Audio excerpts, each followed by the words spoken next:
संख्या 11 से पाठ।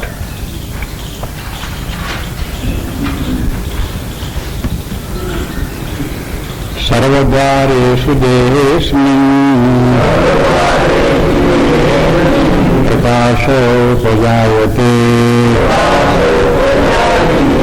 ज्ञानं यदा तदा विद्यात् वृद्धं सत्त्वमित्युत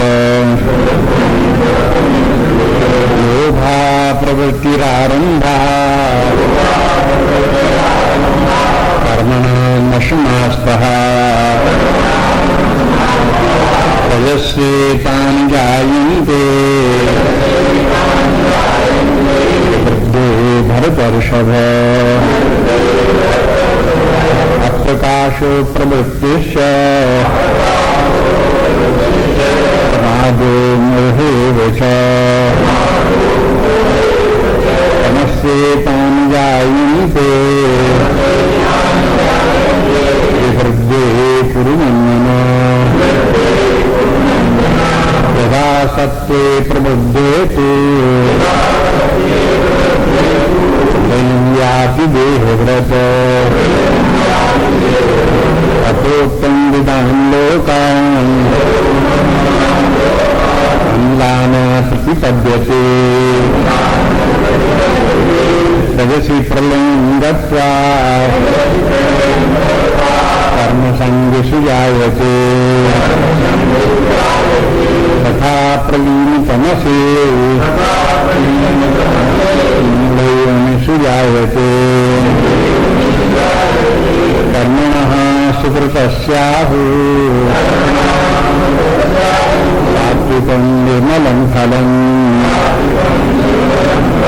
तेजसस्तु फलं दुःखम् अज्ञानं तमसा फलम् कर्मणः सुकृतस्याहुः सात्विकं निर्मलं फलम् तेजसस्तु फलं दुःखम् अज्ञानं तमसा फलम्।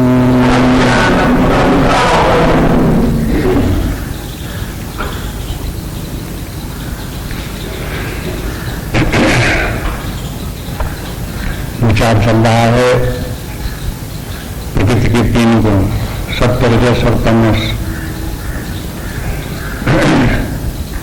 इन 3 गुणों के लक्षण बताए। इन 3 गुणों का जब प्रभाव होता है तो उसका प्रभाव बताया। कैसे व्यक्ति को पहचान में आवे तो कौन सा गुण बढ़ रहा है यही बताया। ये भी बताया कि 3 गुण जो है सदा एक समान नहीं रहते, घटते बढ़ते रहते हैं। ये भी बताया कि उसकी व्यक्ति की गति क्या होती है इन गुणों के कारण से, कहाँ जाते हैं, क्या होता है उनका। अब यहाँ पर आप देखते हैं कि 16वें श्लोक में उनका फल बताते हैं। इस श्लोक में साफ साफ बता दिया कि फल क्या इसका हुआ। वैसे तो जो अब तक चर्चा होगी उससे फल का भी पता चल जाता है क्या फल है, लेकिन अलग से फिर यहाँ बता देते हैं कि उसका फल क्या है। इनको धीरे धीरे करके समझ लेना चाहिए कि 3 गुण किस प्रकार से सूक्ष्म व्यक्ति की प्रकृति है, सूक्ष्म प्रकृति स्वभाव व्यक्ति का, उसी का नाम वही जो है 3 गुण उसी के स्वभाव के ही है। स्वभाव तो व्यक्ति का जब ये 3 गुण जो है प्रकट होते हैं तब स्वभाव दिखाई देता है। स्वभाव का भी कारण 3 गुण है। ये इस प्रकार से देखो स्वभाव, अब स्वभाव भी त्रिगुणात्मक होगा कि 3 गुणों से उत्पन्न हुआ जैसा स्वभाव होगा तो त्रिगुणात्मक होगा। सभी व्यक्तियों का स्वभाव त्रिगुणात्मक है, लेकिन जिस व्यक्ति में जिस प्रकार की प्रकृति अधिक होगी, सत्वगुण अधिक हुआ तो फिर उसका स्वभाव सत्वगुणी होगा। तो वो जो गुणों का प्रभाव है जो देखने में आता है, प्रकट रूप में अपने अंदर देखने में आता है, वो स्वभाव के रूप में आता है। स्वभाव के अनुसार फिर व्यक्ति की रुचियां बन जाती हैं। जैसा स्वभाव वैसी ही उसकी रुचि, इंटरेस्ट वैसे ही उसके हो जाते हैं। और जैसे ही व्यक्ति की रुचि होती है वैसे ही उसकी कामनाएं हो जाती हैं, इच्छाएं हो जाती हैं। अब इनके सबके पीछे मूल में विद्यमान वही तीन गुण हैं, व्यक्ति का स्वभाव, व्यक्ति की रुचि, व्यक्ति की कामना, और फिर कामना के अनुसार फिर व्यक्ति के कर्म। अब जैसी कामना होगी उसी प्रकार के कर्म भी करेगा। कामना सात्विक भी हो सकती, राजस हो सकती, तामस हो सकती है। अब जैसी कामना होगी उसी प्रकार कर्म होंगे, तो कर्म भी सात्विक राजस तामस हो जाएंगे। अब उसी को देखते हैं कि वो जब व्यक्ति कर्म करेगा तो कर्म का कुछ न कुछ परिणाम भी होगा। जो परिणाम होगा वो कैसा होगा? वो भी सात्विक राजस तामस होगा। फिर जो कुछ उसका परिणाम सात्विक राजस तामस हुआ, उसका प्रभाव भी उसके स्वभाव के ऊपर पड़ेगा, उसकी प्रकृति के ऊपर पड़ेगा। तो जैसा उसका ये फल हुआ उसी प्रकार की उसकी वही गुण उसका बढ़ेगा भी। तो देखो ये गुणों का जो फल अंत में होता है वही गुणों को बढ़ाने वाला भी होता है। ये तो बिल्कुल उसी प्रकार से है जैसे कि खेती हो। खेत में बीज बोया गया तो बीज उगा, बड़ा हुआ, फिर उसमें फल आए, और फल आए तो वो फिर भूमि में गिरे तो उनमें से फिर अंकुर निकला, फिर पेड़ पौधा निकला, फिर बीज निकला, फिर गिरा। तो फिर अब होता क्या है, आप देखोगे कि अगर झाड़ी झंखाड़ के अगर पौधे छोड़ दिए जाए जमीन में तो वो अपने आप पैदा होते रहते हैं, बढ़ते रहते हैं, बीज भी होता रहता है, और बीज अपने फैलता रहता है, और समय में आकर के फिर वो बढ़ने लगता है। होता क्या है कि थोड़े दिनों में देखो कि उस जगह पे सब झाड़ी झंखाड़ वही कब्जा जमा लेते हैं और बढ़ते ही चले जाते हैं। घटते तो नहीं है, वो बढ़ते ही चले जाते हैं। इसी प्रकार से ये है सत्वरजस तमस, ये तीनों गुणों से उत्पन्न होने वाले व्यक्ति की रुचियां, कामनाएं, कर्म और उनके फल से होने वाले फिर बीज रूप बन गए, और बन करके फिर चित्त की भूमि में फिर इकट्ठे हो गए, और वहां फिर वो उसकी जो है प्रकृति को बढ़ा करके, उसी प्रकार की प्रकृति को बढ़ा करके तद्रूप फिर उसकी जो है कामनाएं बना दी, उसकी फिर उसी प्रकार के कर्म बना दिए, फिर उसी प्रकार के भोग बना दिए। ये सब इस प्रकार से वो फैलता रहता है। तो उसकी चित्त की भूमि में व्यक्ति की इस प्रकार से झाड़ी झंखाड़ ये तीनों को इकट्ठे करते रहते हैं, बढ़ते रहते हैं, और इतने बढ़ते जाते हैं, इतने बढ़ते जाते हैं कि उनके भीतर अंधकार हो जाता है। उनके बीच में रहने वाला जीव जो है भटकता रहता है, उसको ठीक ठिकाने स्थान नहीं दिखाई देता कि क्या करना चाहिए, इनसे कैसे बाहर निकलना चाहिए। तो शास्त्र उसका मार्गदर्शन करते हैं। ये तीनों गुण जो है व्यक्ति को जैसे कुछ होते हैं सत्वरजस तमस, इस जीवन में भी अपना प्रभाव दिखाते हैं, फल दिखाते हैं, यही बताते हैं। और इस शरीर छोड़ने के बाद में भी इस जीव को ये तीनों गुण ले जाते हैं। जैसा गुण होगा वैसे ही स्थान पर वहां ले जाएंगे। ले जाने का काम भी यही गुण करते हैं। जीव को शरीर छोड़ने पर कौन ले जाता है? तो बोले कि यही तीन गुण है वो हो, वही उसको जीव को ले जाते हैं। सप्तगुणी होगा तो अपनी तरफ खींच ले जाएंगे, रजोगुणी होंगे तो अपनी तरफ खींच ले जाएंगे, तमोगुणी होंगे तो अपनी तरफ खींच ले जाएंगे, यही ले जाते हैं। और ये होता रहता है तो व्यक्ति को समझ नहीं आता ही क्या हो रहा है, वो समझता है कि ऐसा ही है। जैसे कि मान लो कि यहाँ सत्संग में लोग बैठे हैं, है ना, कमरे से बाहर निकले, निकलने के बाद कौन कहां जाएगा कैसे निश्चित हो? है ना? वो हर व्यक्ति का अपना अपना स्वभाव और अपनी अपनी रुचि, उस रुचि के अनुसार वो उसी डायरेक्शन में भागेगा।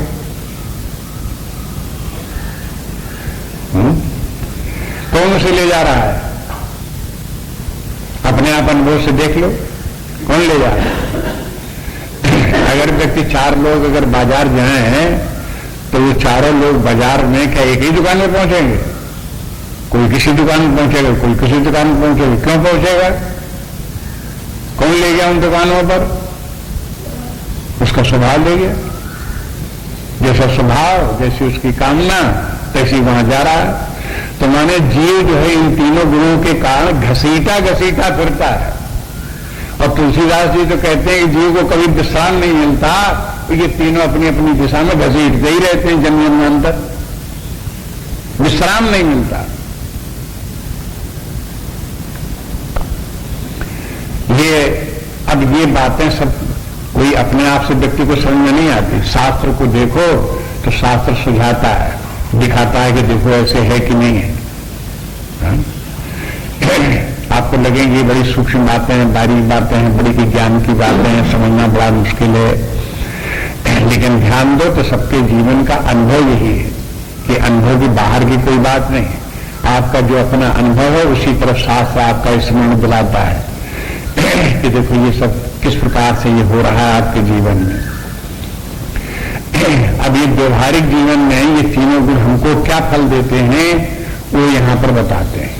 देखो अगर सत्वगुण व्यक्ति में हुआ तो सत्वगुण का जो प्रभाव है वो देखने में आता है और उसके कारण से व्यक्ति को सुखानुभूति होती है।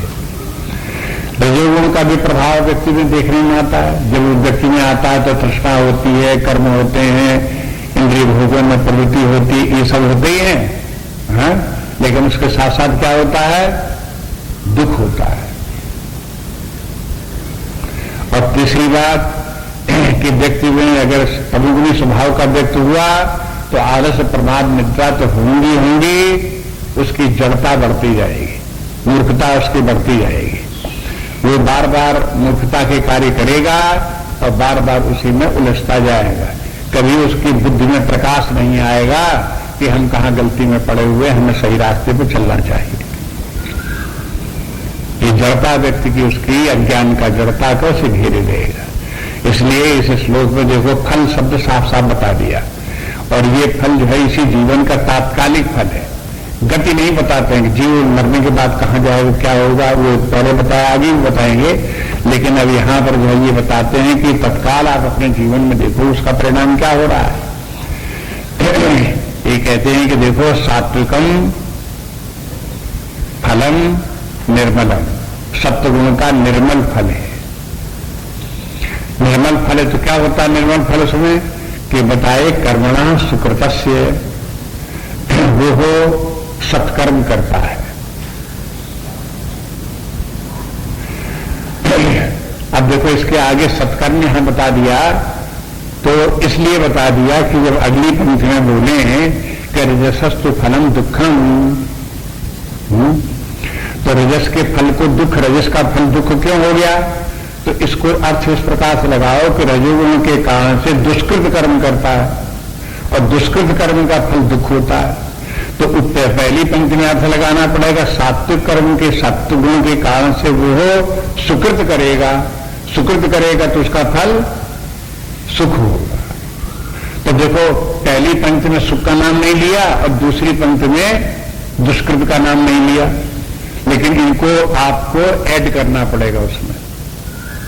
तो पहली वाली पंक्ति को ला करके दूसरी पंक्ति में जोड़ो शब्द को और दूसरी पंक्ति के शब्द को पहली पंक्ति में जोड़ो। ये अर्थ लगाने का तरीका बार बार सुझाते रहते हैं कि देखो अर्थ कैसे लगाया जाता है। तो अब इस प्रकार का अर्थ लगाने के लिए थोड़ी आपकी बुद्धि जो है वो कंस्ट्रक्टिव होनी चाहिए, डीप होनी चाहिए। उसमें जो आपको खोज करो, शोध करने वाली के व्यक्ति की इसमें ऐसा क्यों कहा, इसमें ऐसे क्यों कहा, ऐसे करके विचार करोगे तब आपको उसमें से दिखाई देने लगेगा कि कहां से क्या अर्थ छिपा हुआ है और वो प्रकट होने लगेगा।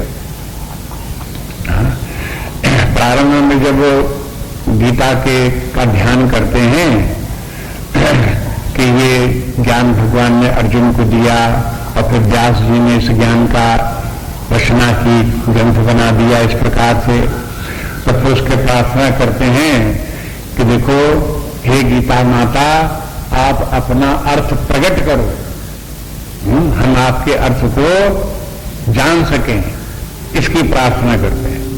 तो गीता माता अर्थ उसको प्रकट करती है जो गीता माता का भक्त है, और जो गीता माता का भक्त नहीं दूर दूर से गीता को देखता है उसको गीता माता का अर्थ छिपा ही रहता है।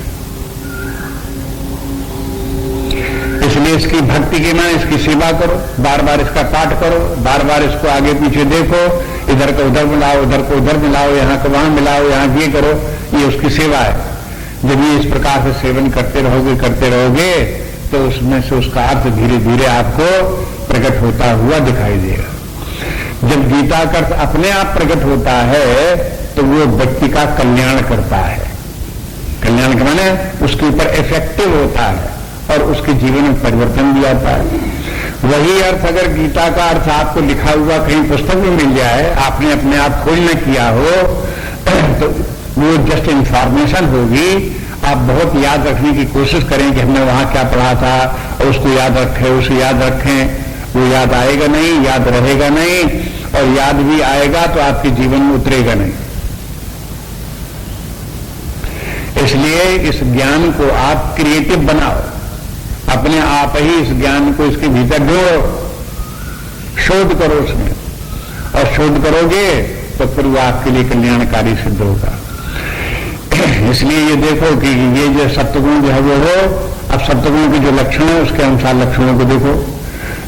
एक बात जो इस श्लोक में जो विशेष रूप से आई, सत्वगुण के लक्षणों को देखो, रजोगुण के लक्षणों को देखो, और ये देखो कि व्यक्ति के जीवन का सुख दुख इन्हीं के कारण होता है।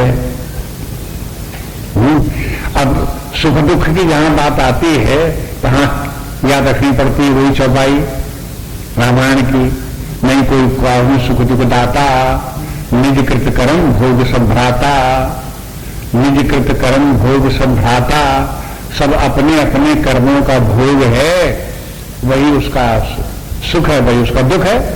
जिस जीव ने पुण्य कार्य किए हैं वो अपने सुख भोग रहा है, जिस जीव ने पाप कर्म किए हैं वो दुख भोग रहा है। तो आप देखो जो हमारे सुख दुख का समझ है हमारी, तो ये लगता है कि सारी दुनिया हमारे खिलाफ है और हमको सब परेशानी करने को तैयार है, हमारे सब छीनने झपटने को तैयार है, उसने ये बिगाड़ दिया, इसने बिगाड़ दिया, इसने ये छीन लिया, इसलिए सब दुख दे रहे हैं। तो दुनिया भर दुख देने वाली दिखाई दे रही है, ये व्यक्ति का अज्ञान है, उसे पता नहीं। वो क्यों है? कहते हैं अज्ञान तमसा फलम, तमोगुण की अधिकता के कारण से व्यक्ति को विपरीत सूझता है।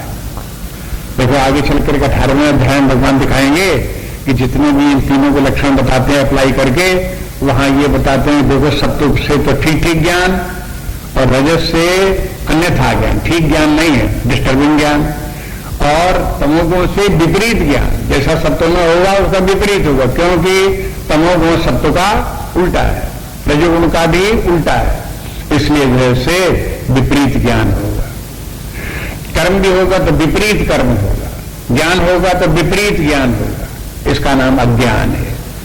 तो ये तो तमोगुण के कारण से होगा। तो तमोगुण के कारण व्यक्ति को क्या लगता?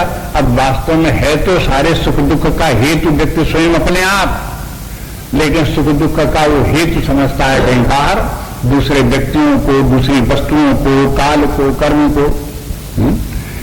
ऐसे तो कहते तुलसीदास जी कि देखो झूठ झूठ में क्या करता जीव, काल ही कर्म ही ईश्वर ही मिथ्या दोष लगाए। काल ही कर्म ही ईश्वर ही, कोई काल को दोष देता है, कोई कर्म को दोष देता है और कोई ईश्वर को दोष देता है।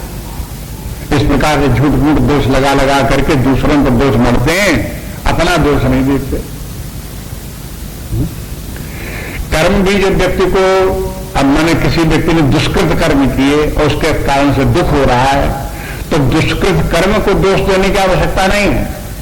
दुष्कृत कर्म करने की जो हमारी प्रवृत्ति हुई, हम ही ने दुष्कृत कर्म किए, तो गलती तो हमारी है। दुष्कृत कर्म की क्या गलती है? वो तो दुष्कर्म हो गया तो अपना फल दे रहा है। अगर सुकृत हमको सुख दे रहा है तो उसमें सुकृत कर्म की कौन सी महिमा? वो तो हम ही ने सुकृत कर्म किया तब तो वो सुख फल दे रहा है। तो सुकृत और दुष्कृत के ऊपर भी सुख दुख का आरोपण वैसे तो तत्काल किया जाएगा, क्योंकि दुष्कृत के कारण से दुख है और सुकृत के कारण से सुख है।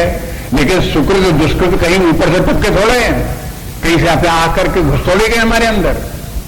वो तो हम ही ने उनको इनवाइट किया, हम ही ने सब किया, हम ही ने उनको धारण किया, हम ही उनके द्वारा प्रभावित हुए, हम ही ने उनको गले से लगाया। इसी के कारण से ये है, तो उसके कारण तो हम स्वयं हैं। हमने ऐसा किया क्यों? अज्ञान के कारण।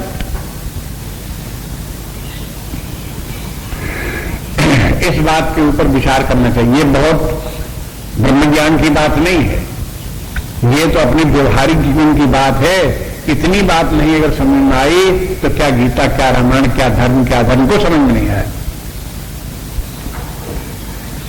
सबसे पहला पाठ जो वो हो अध्यात्म विद्या का, सत्संग का, शास्त्रों का, गुरुजनों का यही है कि आप ये समझो कि सुख दुख क्या है और इनका संबंध कैसे हमारे ही पाप और पुण्य से है। हमारे पाप पुण्य कहां से आए? हमारे सुकृत दुष्कृत ही पाप पुण्य बन गए। सुकृत दुष्कृत कहां से आए? वो हमारे करने से हुए। हमारी जैसी प्रवृत्ति थी, जैसा स्वभाव था, वैसे ही हमने पुण्य कार्य किए अथवा पाप कर्म किए, सुकृत किए अथवा दुष्कृत किए। तो इसमें रिस्पॉन्सिबिलिटी करने वाले की है, क्योंकि हमने ये किए हैं, इसलिए जिम्मेवारी हमारी अपनी है। जब तक जैसा जो कुछ किया सो किया, लेकिन आगे अब ऐसा नहीं करेंगे, ये संकल्प जैसा हो गया। जब तक ज्ञान नहीं था तो गलती कर गए। अब ज्ञान जागृत हुआ, समझ में आई बात की तात्पर्य क्या है, सही रास्ता क्या है, तो अब इस प्रकार से गलत रास्ते पर नहीं जाएंगे, इस प्रकार से गलत कार्य नहीं करेंगे, ऐसा निश्चय करके दुखी बैठे। ये इसलिए ये इस बता दिया। अब ये देखिए कि जैसे सत्वगुण का फल जो सुख है, वो तो पहले बहुत बार बताया है, शुरू में बता दिया था कि सत्वगुण का जो फल जो सुख है, वही बता दिया था कि देखो इससे ज्ञान होता है, ज्ञान के कारण से बांधता है, सुख में बांधता है। तो ज्ञान उसका फल है तब तो ज्ञान में बांधेगा, और उसका सुख फल है तब तो उस सुख से बांधेगा। इसलिए सुख का उल्लेख तो पहले कराए। लेकिन जब रजोगुण की बात कही थी तब ये बताइए तो रजोगुण जो व्यक्ति को बांधता है, वो कर्मासक्ति में बांधता है, तृष्णा से बांधता है, मोह से बांधता है, लोभ से बांधता है। ये नाम लिए, लेकिन ये नाम नहीं लिए कि दुख से बांधता है, क्योंकि दुख नहीं बांधेगा। दुख से, दुख अगर किसी व्यक्ति को होगा तो दुख से कोई अटैचमेंट नहीं करेगा। देखो इस प्रकार से सूर्य बात जो इनको विचार करते रहो, देखो तो क्यों नहीं कहा वहां, तभी बता देना चाहिए तो दुख, तो इसलिए नहीं, क्योंकि वो बंधनकारी बता रहे थे। तो यहां पर जब ये बता रहे हैं कि देखो अब जो फल जो है ये है दुख। दुख कहां से आता है, क्यों आता है? इन तीन गुणों में से दुखदाई कौन है? तो रजोगुण है। अब इनको ठीक से इन तीनों गुणों को न समझने वाले व्यक्ति समाज में तो उल्टी सीधी बातें बोलते रहते हैं। गीता की बात तो ठीक बात है, यथार्थ बात है, लेकिन समाज में लोगों की गलत समझ। जो कुछ लोग जैसे भगवान के भक्त भी हैं, योगी लोग भी हैं, त्यागी लोग भी हैं, बहुत से लोग, ऐसे लोगों ने कहीं कुछ लोगों ने सत्वगुण की बड़ी महिमा बना रखी है, कुछ लोगों ने रजोगुण की बड़ी महिमा बना रखी है। जो संसारी व्यक्ति हैं, परमार्थ की तरफ जिनका की ध्यान नहीं है, तो वो केवल दो बातें देखते हैं। कुछ व्यक्ति तो ऐसे हैं जो काम धाम नहीं करते, और वो व्यक्ति अपने आप को देखता है कि हम काम धाम करते हैं, तो अपने आप की महिमा मानता है, तो है ही ठीक है भाई, तमोगुणी व्यक्ति से रजोगुणी श्रेष्ठ है। लेकिन वो रजोगुण ऐसा श्रेष्ठ नहीं है कि वो अपने आप की महिमा बता रहे, हम तो रजोगुणी स्वभाव के, हम तो सुबह से शाम तक लगे रहते हैं, ऐसे उसका अहंकार करने लगे तो ये मूर्खता है।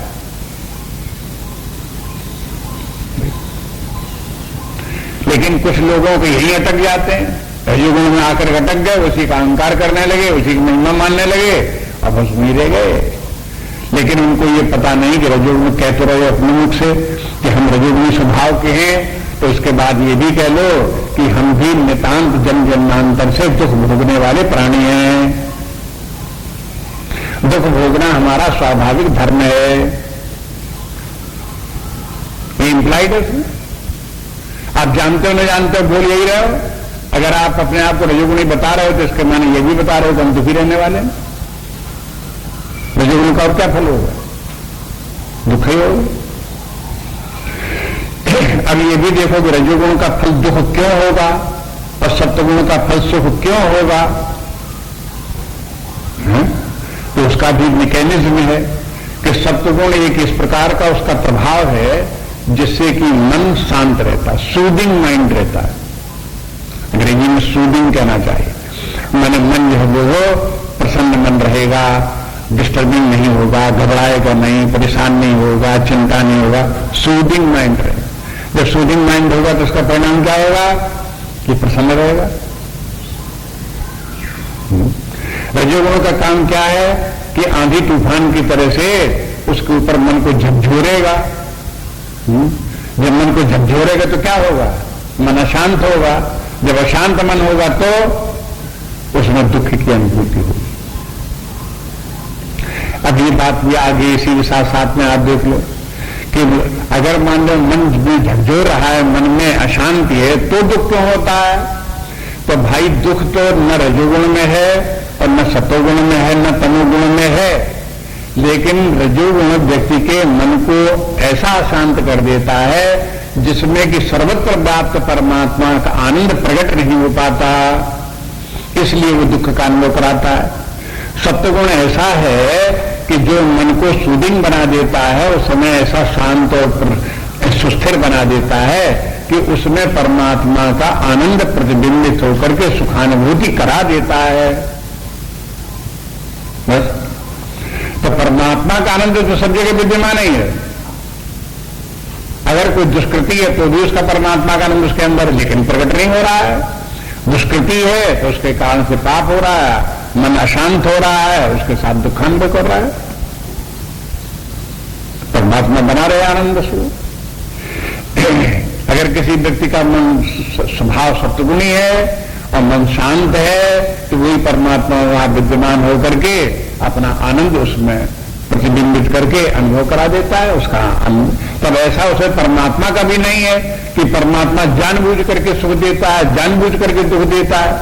अरे भाई परमात्मा तो वहां विद्यमान मात्र है, ये तो हमारे मन की क्वालिटी है जिसके कारण से हम उस आनंद को ग्रहण कर पाते हैं कि अथवा नहीं ग्रहण कर पाते हैं। बस इस प्रकार से देख लो। तो ये धीरे धीरे करके समझ में आ जाना चाहिए कि ये सब प्रक्रिया हमारे अंदर किस प्रकार से चल रही है, क्यों इस प्रकार से हो रहा है। अगर जिस व्यक्ति को समझ में आ जाएगी कि हमारे अंदर ये सब कैसे क्यों हो रहा है, तो वो व्यक्ति जो है वो अपने मशीन को ठीक चलाएगा। देखो एक आचार्य थे स्वामी दयानंद जी, आप जानते हो कुछ लोग, इसमें वो अपने प्रवचन में भी अपनी सोच की बातें हम बताते रहते थे। वो कहते थे कि देखो जैसे ये कोई मशीन बनावे तो मशीन के साथ में एक मैनुअल आता है। आजकल जैसे कंप्यूटर आता है तो उसके साथ एक मैनुअल आता है, उसका प्रिंटर एक आता है तो उसके साथ एक मैनुअल आता है। अगर कहीं उसके साथ स्कैनर आएगा तो उसका एक मैनुअल आएगा, उसके साथ अगर हार्ड डिस्क आएगी तो उसका एक मैनुअल आए, माने उसके साथ जितनी भी रचनाएं होती है उसका एक मैनुअल आता है। मैनुअल के माने क्या है, ये क्या काम करेगा, कितना काम करेगा, कितनी कैपेसिटी है, इसको कैसे हैंडल करना चाहिए, कैसे चलाना चाहिए, उसके बारे में लिखा होगा। और अगर कोई उसको खरीद तो ले और मशीन को लेकर के चलाने लगे और उसमें लिखा हुआ मैनुअल उसको फेंक दे तो क्या परिणाम होगा, उसको मिस हैंडल करेगा।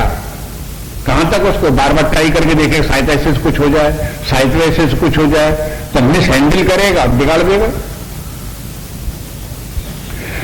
वो कहते हैं कि देखो इसी प्रकार से ब्रह्मा जी ने मनुष्य शरीर दिया, सब जगत बनाया और उसके साथ में वेद शास्त्र का मैनुअल दिया। क्यों दिया कि तुम इसको प्रयोग में लाओ और देखो कि ये मशीन कैसे चलेगी, हमारी ठीक काम कैसे करेगी। और कहा वेदों का काम क्या है, उपनिषदों का काम क्या है, गीता का काम क्या है, हम अपनी मशीन को समझें और उसको ठीक चलाने का तरीका सीखें।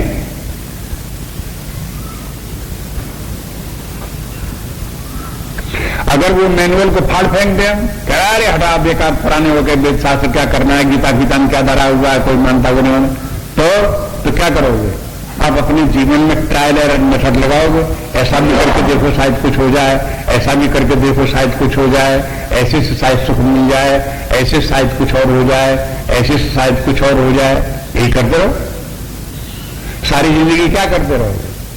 ट्रायल एरर मेथड एक साइकोलॉजी में कहलाता है। ट्रायल करो कि देखो शायद ऐसे कुछ हो जाए, एरर का नहीं ऐसे नहीं हुआ, ऐसे करो, जब एरर मिलेगी तो आप दोबारा कुछ करने लगोगे। तो इस तरह से देखते हैं ट्रायल एरर मेथड बेवकूफी का मेथड है, ना समझी का तरीका है। आप समझी का तरीका ये कि पहले से मैनुअल उपलब्ध है, आप उसी के साथ चलो। जो बात मैनुअल में आपको न मिले तो ट्रायल एरर मेथड लगाओ, खोज करो कुछ अपनी तरफ से, लेकिन जो मैनुअल में मिल रहा है आपको उसको अप्लाई करके देखो, अगर ठीक है तो आप क्यों नहीं एरर पड़ो। कभी कभी ऐसे लोग जो होते हैं, एक व्यक्ति ने कहने लगा कि हम जो है वो समाज शास्त्र के ऊपर ग्रंथ लिखेंगे। लिखो भाई, समाज शास्त्र के ऊपर ग्रंथ लिखो। और समाज शास्त्र के ऊपर ग्रंथ क्या लेके, जो उसने समाज देखा, जितना आसपास उसने अपने देखा, मैंने 20 साल 25 साल 30 साल की उम्र में जितना उसे दिखाई दिया, उसके देखे के अनुसार उसने कहा कि हम कुछ लिखेंगे।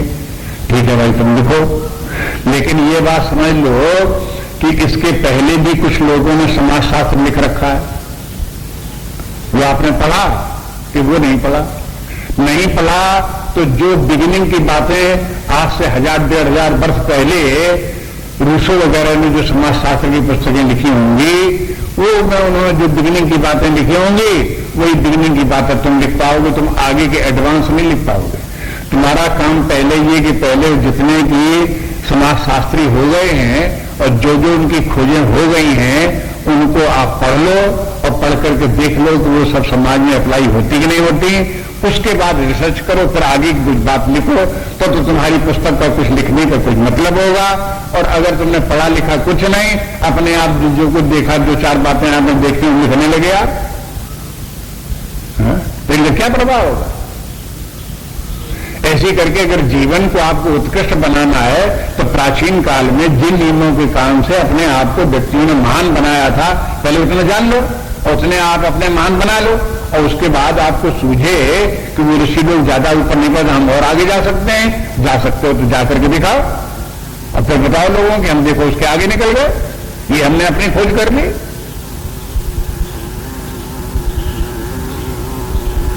ये तरीका है। इसलिए ये कहते हैं कि देखो यहां पर इन तीनों गुणों का जो मैकेनिज्म है अपने भीतर, ये देखो ये सब एक प्रकार के आंतरिक मशीनरी है। और ये भी ध्यान रखो कि ये गुणों के ऊपर प्रभाव डालते हैं।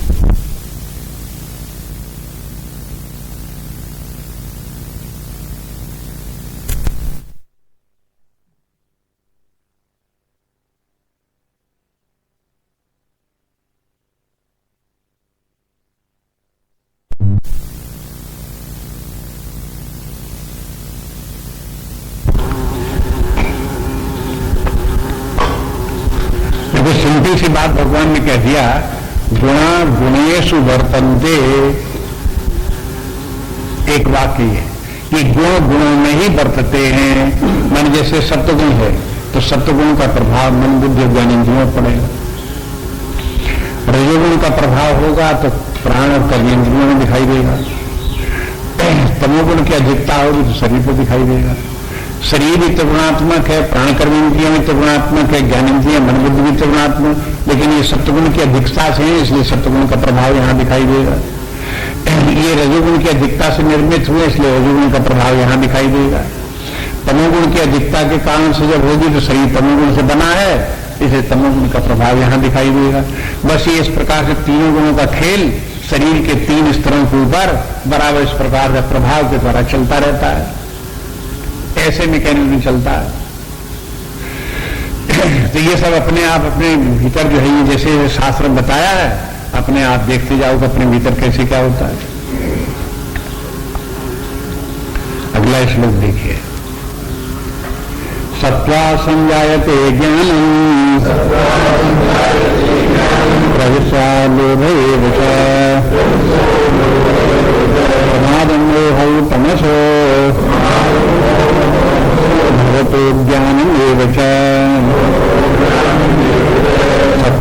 संजायते ज्ञानम् रजसो लोभैव च प्रमादमोहौ तमसो भवतोऽज्ञानमेव च। अब देखो ये भी बात पहले बताया, लेकिन प्रकारांतर से फिर कहते हैं कि सत्वाद संजायते ज्ञानम। संजायते के माने उत्पन्न होते हैं और व्यक्ति उसमें जो हुए हो लिप्त होता है। कहते हैं सत्वात, सत्व से संजायते ज्ञानम, ज्ञान उत्पन्न होता है। अब ऐसा नहीं इसमें समझना चाहिए कि जिससे कि सत्व में कोई ऐसी बात है जिससे कि ज्ञान उत्पन्न होता है। सत्वात संजायते ज्ञान के माने सत्य ट्रांसपेरेंट है, जिसके कारण से ज्ञान तो आत्मा का लक्षण है। ये सत्वरजस्तमस तीनों में से किसी का ज्ञान का लक्षण किसी में नहीं है। इसलिए अगर सत्व में अगर ज्ञान उत्पन्न होता है तो इसके माने है सत्व आत्मा के ज्ञान को प्रकट होने देता है, मन बुद्धि तक जाने देता है।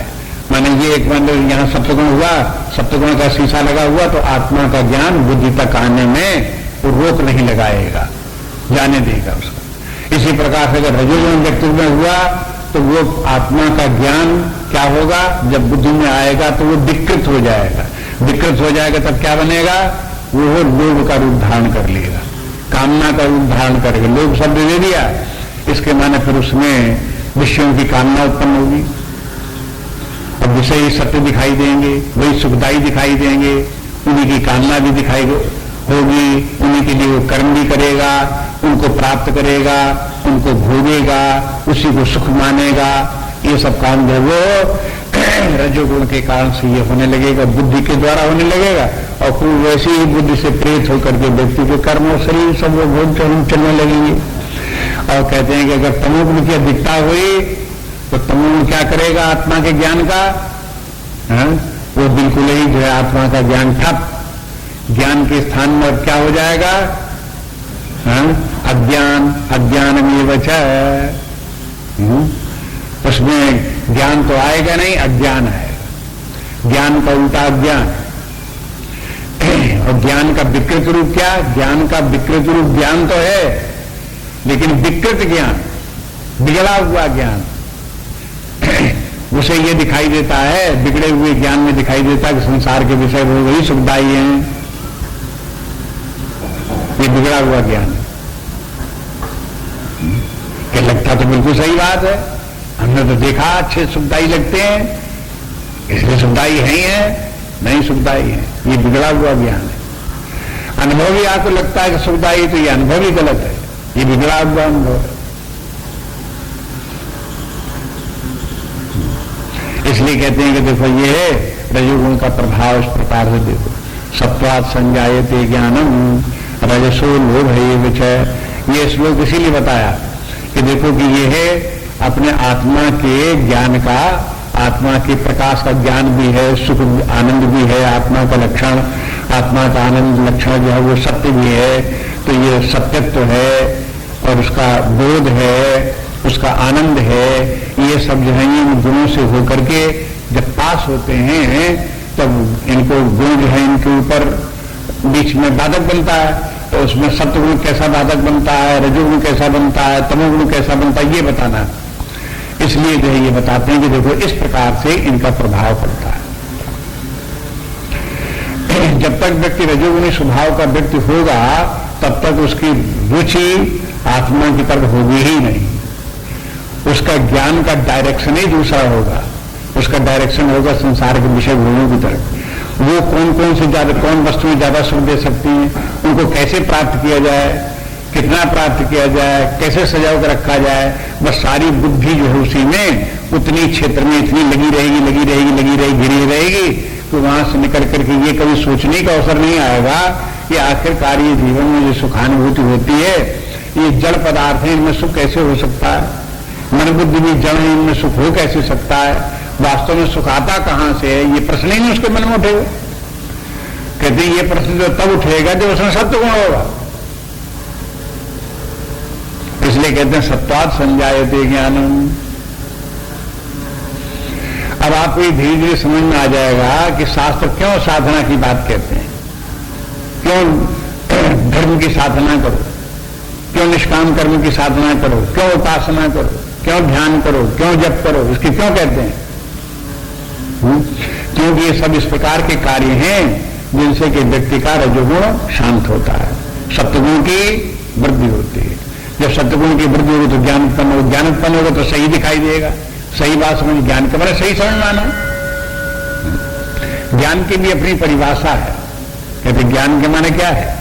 जो बात जैसी ही वैसी ही जानना ज्ञान। ज्ञान तो होता ही है, अज्ञानी को भी ज्ञान होता है, अन्यथा ज्ञान होता तो भी ज्ञान होता है। ज्ञान तो हर जगह लगता रहता है। अगर मृग मरीचिका में जल दिखाई दे, उसके पीछे कोई व्यक्ति भीज दौड़े तो भी है तो अज्ञान, भ्रांति है, लेकिन लगता तो ज्ञान ही है, वो भी एक प्रकार का ज्ञान है। दौड़ रहा है मृग मरीचिका के पीछे, वही सत्य दिखाई दे रहा है, तो ज्ञान तो वो भी है। लेकिन सत्य ज्ञान कब है, उसकी परीक्षा क्या है? उसके लिए पश्चिम के विद्वानों ने कहा कि देखो, जिस वस्तु का ज्ञान होता है वो वस्तु, और हमारे बुद्धि में उस वस्तु की धारणा, इन दोनों में जब करस्पॉन्डेंस हो तब वो ज्ञान कहलाता है। जब दोनों करस्पॉन्डेंस माने दोनों एक ही प्रकार के हों, जिस प्रकार की वस्तु उसी प्रकार की बुद्धि की धारणा, बुद्धि की समझ भी वही, तो इसके माने ज्ञान। अब जैसे मृग मरीचिका जो है वो जल नहीं है, केवल बालू की चमक है, ये है भी वहां पर ऐसा ही, और ऐसी हमारी बुद्धि में आ भी गया तो वही ज्ञान हो गया। इसलिए संसार भी मायाकृत है, प्राकृत है, त्रिगुणात्मक है। ये बात अगर दिखाई देने लगी, समझ में आ गई, तो ये भी ज्ञान है, क्योंकि ऐसा ही है। ये अपने शरीर, तीनों शरीर इसी प्रकार के त्रिगुणात्मक हैं, ये अपने आप को दिखने लगा तो ये भी ज्ञान है, क्योंकि ऐसे ही हैं। और आत्मा स्वरूप अपना जो है वो नित्य है, वो निर्विकार है, वो शाश्वत है। वैसा ही समझ में आ गया तो समझ जाओ वो ज्ञानोदय हो गया। इसलिए कहते हैं कि देखो, इनसे इन तीनों गुणों का प्रभाव किस प्रकार का पड़ता है। ये जो है रजोगुण व्यक्ति के में उसकी बुद्धि को विकृत करता है, अन्यथा ज्ञान उत्पन्न करता है।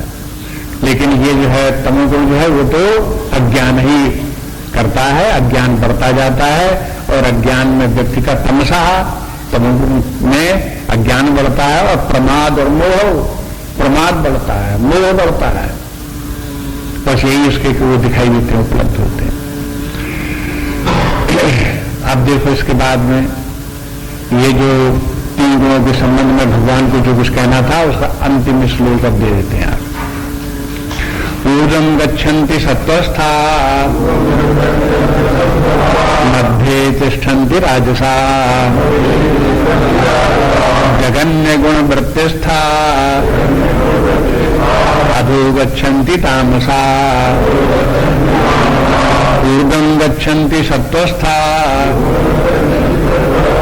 मध्ये तिष्ठन्ति राजसा जगन्य गुण वृत्तिस्था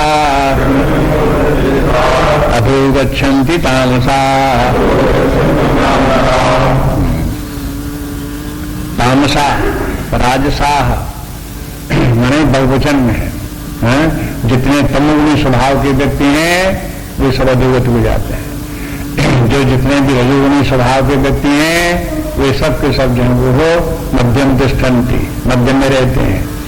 और जितने सत्वगुणी हैं वो ऊर्ध्वगति को प्राप्त होते हैं, ऊपर जाते हैं। ऊर्जम गच्छन्ति सत्वस्था, जो लोग सत्व में स्थित हैं। और सत्वस्था ऐसे रजसस्था, तमसस्था, अपने आप इस श्लोक में से ढूंढ करके इन शब्दों को बना लो।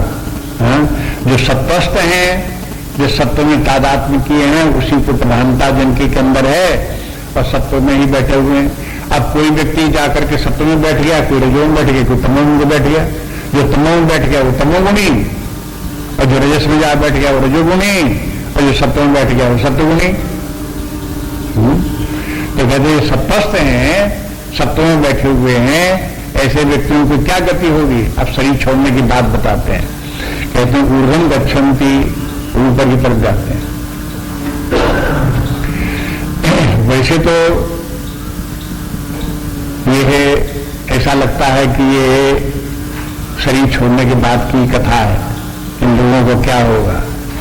वैसे ये 15वें श्लोक में ये बात आ गई है कि 14वें और 15वें में 14वें में बोले थे यदा सत्य प्रवृत्ति प्रलय में आदि देहव्रत तदत्तोम विधान लोकान अम्लान प्रतिपद्यते। ये विस्तार सहित के श्लोक दिया था। जो सप्तगुण जो होगा वो शरीर छोड़ करके जो निर्मल लोक हैं उन लोगों की गति उसे प्राप्त होगी। एक इसको जो है जो बात वहां कही तो वहां से तो ये निश्चित था कि शरीर छोड़ने की बाद की गति को कह रहे हैं, लेकिन इस श्लोक में जो कह रहे हैं वो केवल शरीर को छोड़ने के बाद की गति का वर्णन इसमें नहीं है, इसमें कुछ नई बात है। वो बात ही वो शरीर छोड़ने के बाद जो गति होगी वो भी शामिल है, लेकिन इस जीवन में भी व्यक्ति का जो विकास होता है वो सत्वगुण में होता है। सत्वगुणी व्यक्तियों का विकास होता है, ऊपर जाते हैं, श्रेष्ठता उनको प्राप्त होती है। शरीर छोड़ने के बाद भी उनको श्रेष्ठता प्राप्त होगी, इस जीवन में भी प्राप्त होगी। और मध्य तिष्ठन्ति राजसाः, और जो मध्य की स्थिति के व्यक्ति जो रजोगुणी स्वभाव हैं वो उनको मध्य की स्थिति प्राप्त होगी, और जो तमोगुणी स्वभाव के हैं वो गुणवृत्तिस्था, जघन्य गुणवृत्तिस्था। अब देखो यहां पर क्या बोल दिया, तमोगुण नहीं बोला, उसके स्थान में ये कह दिया कि जघन्य गुण वृत्ति स्था। तो इसमें से वृत्ति शब्द जो है वो भी सब जगह लगाना चाहिए। सप्त वृत्तिस्था, रजस वृत्तिस्था, और ये बात भी लगाना चाहिए कि जैसे यहां का जघन्य गुण वृत्तिस्था, तमोगुण जो जघन्य गुण है, जघन्य गुण माने हीन गुण है, तो जघन्य के स्थान पर सप्तगुण में आप श्रेष्ठ गुण मान लो, जो श्रेष्ठ गुण की वृत्ति में स्थित है, ऐसे पूरा वाक्य बनेगा। तो इसी तरह से रजोगुण में रजोगुण की जो वृत्ति है वो भी तमोगुण की अपेक्षा श्रेष्ठ है। एक तो निकृष्ट है, दूसरी श्रेष्ठ है, और एक श्रेष्ठतम है। ये जो ये सप्तगुण श्रेष्ठतम है, रजोगुण श्रेष्ठ है तमस से। तो अब ये भी तुलना करने के लिए भी इनकी बता दी कि देखो कौन श्रेष्ठ है कौन निकृष्ट है, यही बात हो गई। और इन तीनों गुणों के प्रभाव से व्यक्ति में क्या प्रभाव देखने में आता है, कैसे उसका विकास होता है, अधोगति की तरफ जाता है कि पतन की ओर जाता है, इसका भी वर्णन हो गया। अब ये देखो सामान्य रूप से संसार में जितने भी व्यक्ति हैं वो जिन लोगों ने जीवन में महान कार्य किए हैं, महान व्यक्ति बन गए हैं, यशस्वी व्यक्ति बन गए हैं, कीर्तिमान व्यक्ति बन गए हैं, ऐतिहासिक पुरुष बन गए हैं, तो क्या हुआ, ऊपर गए तब तो बन गए। और ऐसे ऊपर जाने वाले व्यक्ति कौन ऊपर जाने वाले व्यक्ति थे, कौन बन गए हैं? तो कहते हैं वो सत्वगुण के बल पर बन गए। उनका सत्वगुण था, वही उनको इस प्रकार का महान व्यक्ति बना दिया, ऐतिहासिक पुरुष बना दिया, यशस्वी व्यक्ति बना दिया। इतिहास में उनका नाम हो गया सत्वगुण के कारण से। फिर कहते रजोगुणी व्यक्ति थे, उनका क्या हुआ कि वो ऐसे महान व्यक्ति नहीं बन पाए, वे मध्य की स्थिति में रहे। मध्य की स्थिति में रहने वाले कौन है? जो कि खूब काम करते हैं, खूब धन कमाते हैं, खूब परिवार बनाते हैं, खूब जायदाद बनाते हैं, ढेरों बना देते हैं। ऐसे ढेरों बना दिए तो वो कहां स्थित है? वो मध्यस्थ हैं, मध्य में स्थित है। और जो तमोगुणी होंगे उनसे ये भी नहीं होगा, वो भूखों मरते रहेंगे, परेशान होते घूमेंगे, वो भाग्य को ही दोष देते रहेंगे, समाज को ही दोष देते रहेंगे, कहीं किसी को दोष देते रहेंगे, कुछ करते धरते ही नहीं बनेगा उनसे। तो ऐसे व्यक्ति जो है वो उनकी अधोगति होगी तमोगुण के कारण से। तो जैसे समाज संसार में तीन स्थितियां व्यक्ति हैं। देखो सबसे निकृष्ट व्यक्ति तमोगुणी है, और तमोगुणी व्यक्ति दरिद्री भी रहता है, माने भौतिक सुख भी नहीं मिलता, चाहे झूठा ही सही भौतिक सुख, लेकिन वो भी उसे प्राप्त नहीं होता।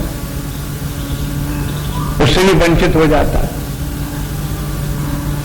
इसलिए तुलसीदास जी को लिखना पड़ा कि नई दरिद्र सम दुख जग माही,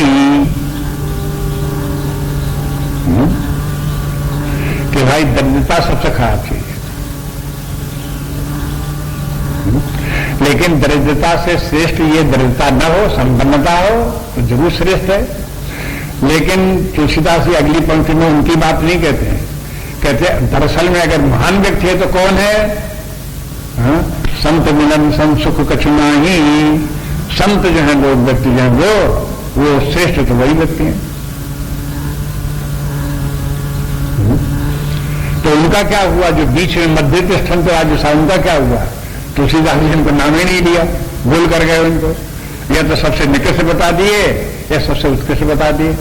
सबसे निकृष्ट तो वे जो अपना पेट भी नहीं भर सकते, लेकिन सबसे श्रेष्ठ वे जिनको पेट भरने की चिंता नहीं, धन संपत्ति की चिंता नहीं, संसार की उपलब्धियों की चिंता नहीं, जो कि और उसके आगे निकल गए, अपना आत्मकल्याण आत्मोद्धार कर लिया, जगत का उद्धार कर दिया, ऐसी स्थिति को पहुंच गए, वे लोग श्रेष्ठ हैं। उनका ऐसे व्यक्ति अगर समाज में होते हैं तो समाज का कल्याण हो जाता है। ऐसे व्यक्ति कहीं किसी को मिल जाते हैं तो उनका जीवन धन्य हो जाता है। ऐसे व्यक्तियों के दर्शन से ही पाप दूर हो जाते हैं। ऐसे ऐसे महान व्यक्ति तो कहते हैं ये सब जो है ऊर्जम गच्छन्ति के माने ये हुआ, इस जीवन में भी उनका विकास होता चला जाता, विकास ऊर्ध्व की तरफ आगे बढ़ते जाते हैं। और शरीर छूटता है तो भी आगे उनकी प्रगति होती जाती है।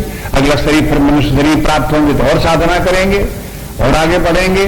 अगला शरीर प्राप्त होगा तो और साधना करेंगे, परमात्मा तक पहुंच जाएंगे। ऊर्जम गच्छन्ति वाले ऊपर पहुंचते पहुंचते परमात्मा तक पहुंच जाएंगे, लेकिन सत्वगुणी होंगे तभी पहुंच जाएंगे। इसलिए पहली बात तो ये इन तीनों गुणों को देखने से ये पता चलता है कि पहली बात तो ये कि तमोगुण तो बिल्कुल होना ही नहीं चाहिए, वो तो उसकी तो घोर निंदा है, जघन्य गुण वृत्ति है। जघन्य के माने क्या है? जघन्य कर्म कैसा होता है? माने किसी व्यक्ति ने किसी का गला रेत के काट दिया तो क्या हुआ कि बड़ा जघन्य कार्य किया, ऐसे बोलेंगे ना जघन्य कार्य, बड़ा हीन कार्य, दुर्दर्श कार्य किया तो उसको जघन्य बोलेंगे। इसी प्रकार गुणों में जघन्य कौन है? सबसे निकृष्ट कौन गुण है? तो फिर तमोगुण है। तो ये तमोगुण तो होना ही नहीं चाहिए। अगर तमोगुण है तो तमोगुण छोड़ करके रजोगुण को वृद्धि कर ही लेना चाहिए। रजोगुणी स्वभाव व्यक्ति का हो फिर तो कहीं तक अच्छा भी है। लेकिन रजोगुणी व्यक्तियों को अगर विकास करना है, अपनी उसी गति में नहीं पड़े रहना है, तो उनको रजोगुण छोड़ करके सत्वगुण में आना पड़ेगा। ऐसे कार्य करें जिनसे उनको सत्वगुण की प्राप्ति हो, ऐसी साधना करें, ऐसे उपाय करें जिनसे सत्वगुण प्राप्त हो। इसलिए शास्त्र का आप प्राय देखोगे, शास्त्र जिनको संबोधन किया गया, शास्त्र की उपदेश शिक्षा जिन लोगों के लिए है वो तमोगुणी लोगों के लिए है ही नहीं। जितनी भी साधना है वो रजोगुणी लोगों के लिए। रजोगुणी व्यक्ति सत्वगुणी हो जाएं, सत्वगुणी के बाद परमात्मा को प्राप्त कर जाएं, और रजोगुणी व्यक्ति में थोड़ा बहुत सत्वगुण होगा तो कुछ सुनेगा भी, लेकिन तमोगुणी व्यक्ति तो सुनेंगे नहीं, न सुनेगा, न समझेगा, न मानेगा, न जानेगा। इसलिए वो लाइलाज मत है। इसलिए शास्त्र जो है तमोगुणी को छोड़ देते हैं, उसको छोड़ो।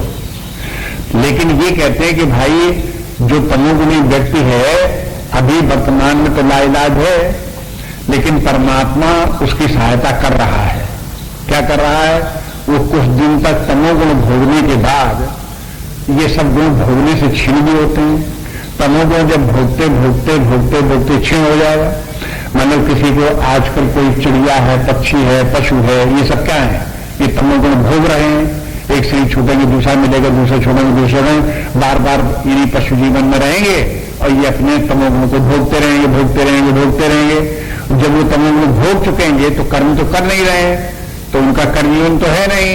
जब तमोगुण जब भूग जाएगा तो घटेगा, जब कर्म घटेगा तब रजोगुण आएगा, बढ़ाएगा, सत्वगुण बढ़ेगा। जब ये बढ़ेंगे तब वो फिर इस योग्य होगा कि उसे फिर शिक्षा दो।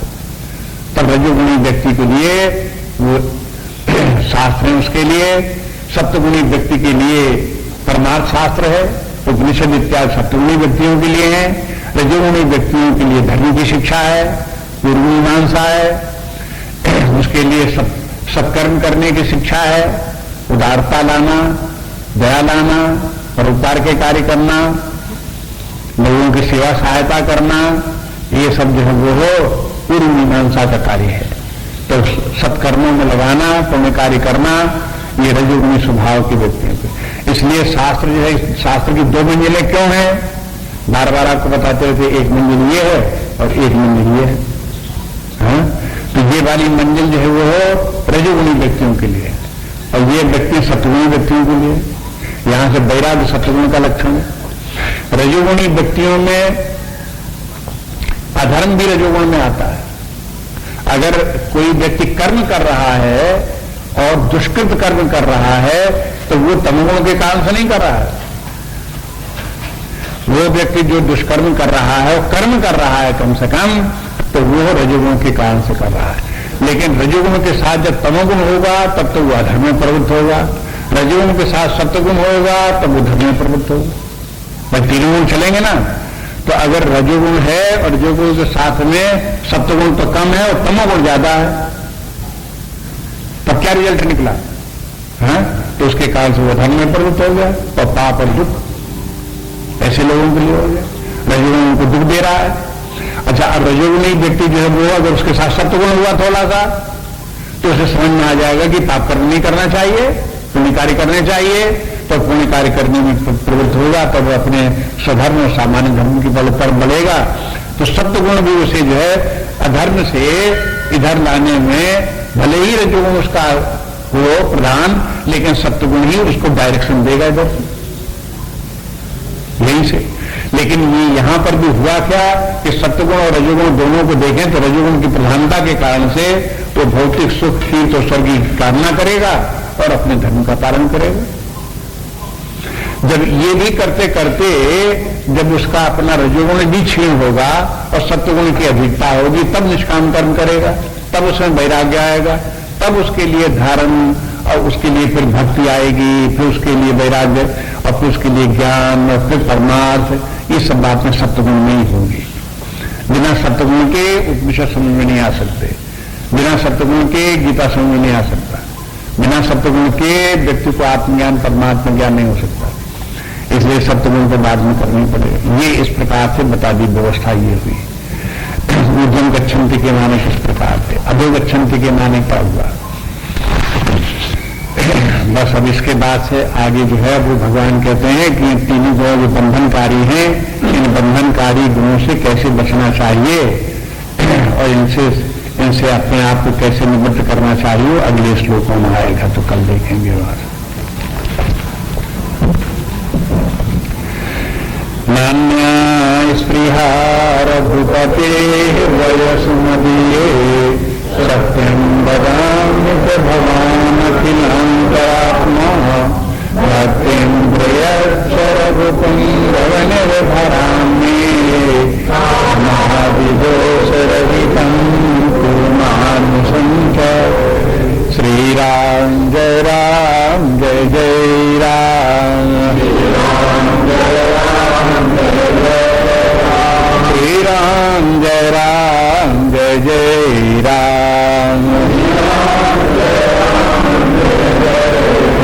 श्रीराम जय राम जय जय राम, श्रीराम जय राम जय जय राम, श्रीराम जय राम जय जय राम, श्रीराम जय राम जय जय राम, श्रीराम जय राम जय जय राम, श्रीराम जय राम जय जय राम, श्रीराम जय राम जय जय राम, श्रीराम जय राम जय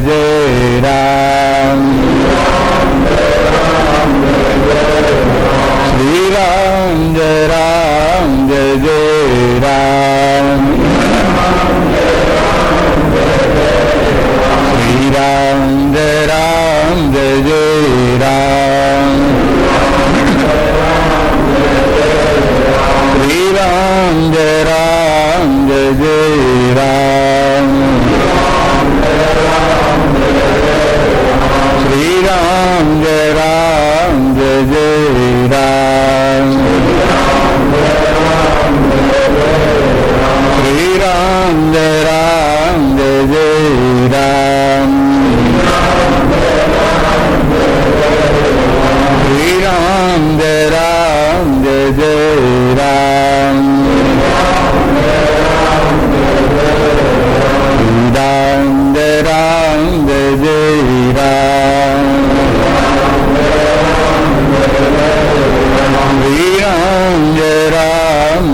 राम,